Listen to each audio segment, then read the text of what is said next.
puputulin. Ulan na, lakas na ng ulan mga kabayan. Dito sa Qatar kung saan may bagyo na naparating.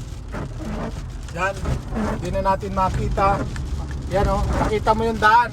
Kung ang lakas ng ang lakas ng ulan. Ito, papunta kami. Hatid ko si Mr.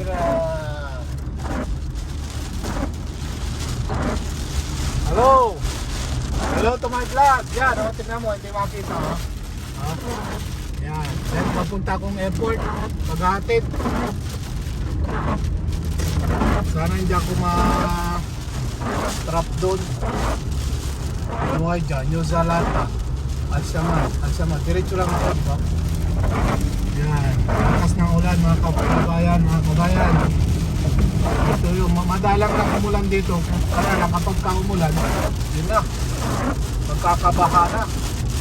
So pagka dumaan ka sa may underpass, yun na. Nandun yung tubig.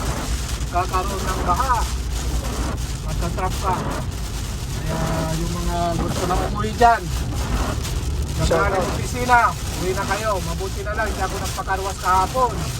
Kung hindi, ayan. Kasi sigurado putik lahat.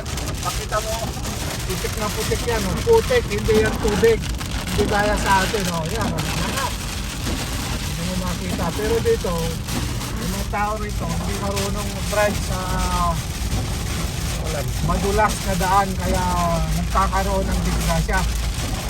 Hanggang dyan lang po. Salamat. Welcome to my vlog.